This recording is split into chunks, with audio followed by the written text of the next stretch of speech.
UP के ज़िला बरेली स्थित सुन्नी बरेली मुसलमानों के मरकज़ दरगाह आला हज़रत की मुफ्तियान कराम का एक 7 सदस्यीय प्रतिनिधिमंडल नेपाल के दौरे पर गया था। इसे मुफ्ती मोहम्मद सलीम नूरी बरेलवी हेड कर रहे थे। इस प्रतिनिधिमंडल के दौरे की बड़ी उपलब्धि ये रही कि नेपाल में पहली बार दरगाह आला हज़रत की तरफ से छात्रों के लिए एक छात्र संगठन का गठन किया गया, जिसका नाम नेपाली मुस्लिम स्टूडेंट ऑर्गेनाइजेशन NSMSO रखा गया। नेपाल के बांके ज़िले की नूरी मदीना मस्जिद में NSMSO के पहले अधिवेशन में कई अहम बातों पर चर्चा हुई। मुफ्ती सलीम नूरी ने अपने खिताब में सबसे पहले दरगाह आला हज़रत के प्रमुख मौलाना सुभान रज़ा खां सुभानी मियाँ और सज्जादा नशीन मुफ्ती मोहम्मद एहसन रज़ा क़ादरी एहसन मियाँ के पैगाम से लोगों को रूबरू कराया।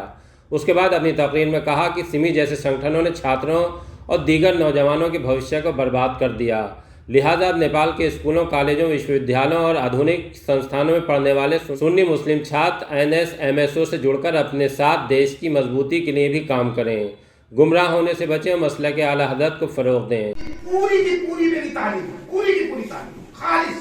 किसी और इदारे की मेरी तालीम नहीं, पूरी की पूरी तालीम इदादिया से लेकर तखस्सुस तक की पूरी तालीम मेरी जो है अशरफिया की, जामिया अशरफिया। उसके बाद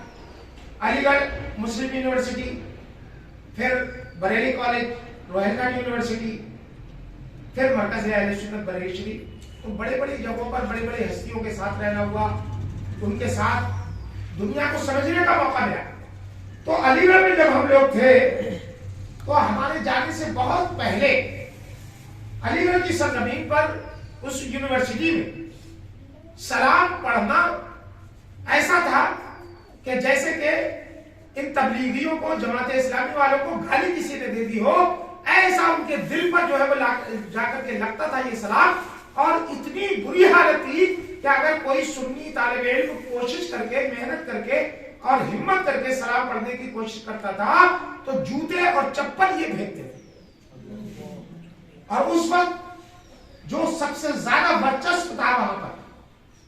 सबसे ज्यादा जिसका असर था, वो जमात इस्लामी की एक खतरनाक तंजीम, हालांकि अब तो वो बैन होगी, सिमी जिसे कहते हैं, इसने सुन्नी घराने के तलबा को अलीगढ़ मुस्लिम यूनिवर्सिटी में बरगला करके उनको दहलिया बनाने की कोशिश की। सुन्नियत का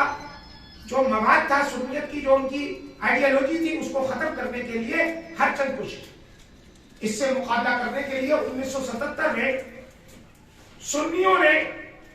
स्टूडेंट्स का एक ग्रुप बनाया और मुस्लिम सुन्नी तलबा के ईमान और अकीदे की हिफाजत के लिए, जो कॉलेजेस में पढ़ते हैं, यूनिवर्सिटी में पढ़ते हैं, उसके लिए MSO नामी तंजीम 1977 में कायम की। अलीगढ़ में जब हम गए तो हम भी उससे वाबस्ता रहे। दर्स कुरान उसकी तरफ से हर इतवार को होता था सुलेमान हॉस्टल की मस्जिद में। तो वो दर्स कुरान अल्हम्दुलिल्लाह काफी दिनों तक मैंने भी जो है वो दिया। तो उससे मुझे ये जाहिर मिला कि जिस तरह इंडिया में MSO नामी तंजीम है, उसी तरह क्यों ना उसी की तर्ज पर नेपाल में भी जो कॉलेजेस के बच्चे हैं, यूनिवर्सिटीज के बच्चे हैं, जो स्कूलों में पढ़ने वाले बच्चे हैं और जो पढ़ लिख करके ऑफिसों में नौकरी कर रहे हैं, मॉडर्न एजुकेशन है, और वो ये चाहते हैं कि हम भी उलमा की तरह, उलमा के साथ, उलमा के मशवरे से बढ़ चढ़ करके हिस्सा लें, दीनी कामों में, दीन का काम करें, मसलक का काम करें, खुद भी अपनी हिफाजत करें, अपने ईमान व अकीदे की और अपनी फैमिली के लोगों की भी ईमान व अकीदे की हिफाजत करें। तो ऐसे लोगों को प्लेटफॉर्म देने के लिए हमने उसी तर्ज पर थोड़ा सा नाम में तब्दीली करके ये नाम जो है वो तजवीज किया कि Nepali Sunni Muslim students organisation. NSMSO के अधिवेशन को मुफ्ती स्वाले हसन मंजरी, मुफ्ती कैफुल वरा मिसबाही, मौलाना नसीरुद्दीन अंसारी, मोहम्मद तौहीद रज़ा अंसारी, मुफ्ती अहमद रज़ा मंजरी, मुफ्ती वसीम रज़ा मंजरी, मौलाना साले रज़ा रज़वी, मौलाना मोहम्मद फैद रज़ा अस्कलानी, मौलाना अरशद रज़ा नेपाली, मास्टर मोहम्मद आरिफ बरेलवी और खतीब व इमाम जामा मस्जिद नेपालगंज कारी मोहम्मद शरीफ अल क़ादरी ने खिताब किया।